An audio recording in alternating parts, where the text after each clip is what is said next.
अरे सुनती हो? बोलिए क्या है? अरे बहुत गर्मी है, हम वोट देने नहीं जाएंगे। गर्मी है? कहाँ गर्मी है? सारा गांव टोला कोको कोला पी के वोट देने चला गया और आप कह रहे हैं कि गर्मी है। आप भी कोको कोला पी लीजिए और वोट देने जाइए।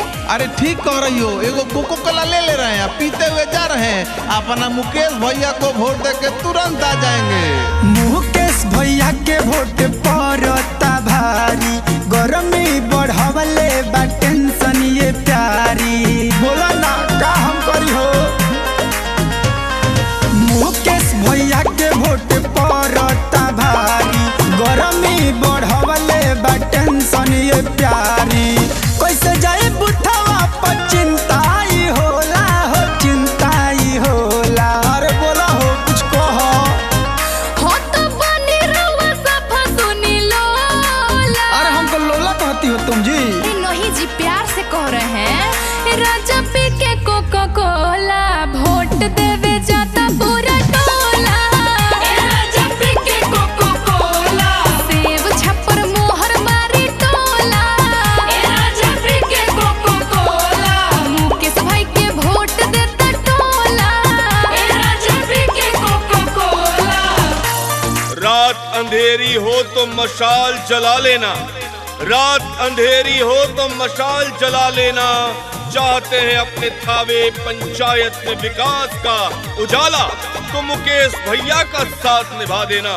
जहां मुखिया पद के प्रत्याशी मुकेश भैया का चुनाव निशान सेब छाप जो क्रम संख्या 1 पर है, इसी पर आइए बटन दबाकर मुकेश भैया को मुखिया बनाएं।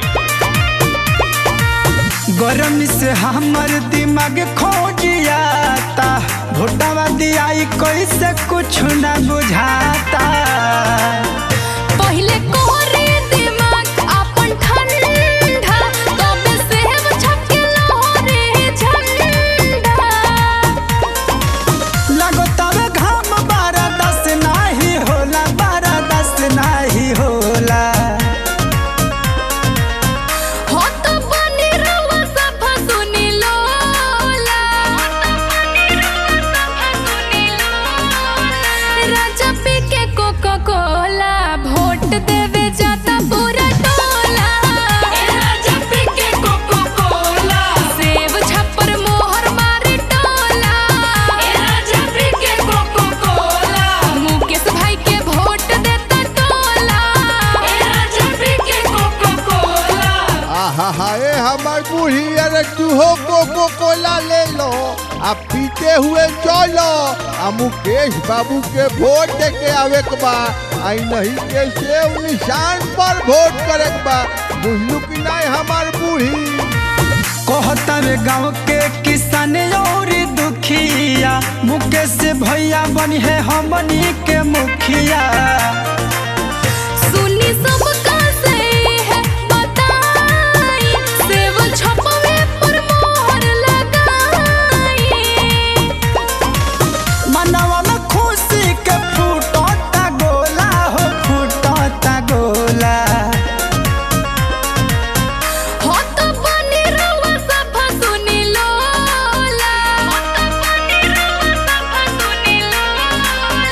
राजा पी के कोको कोला वोट देवे जाता पूरा टोला।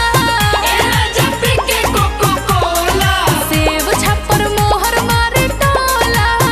राजा पी के कोको कोला ई नहीं के चर्चा खूबे होला। राजा पी के कोको कोला। वक्त हालात और जज्बात से नहीं, वक्त हालात और जज्बात से नहीं, ईमानदारी सच्चाई कर्तव्य से।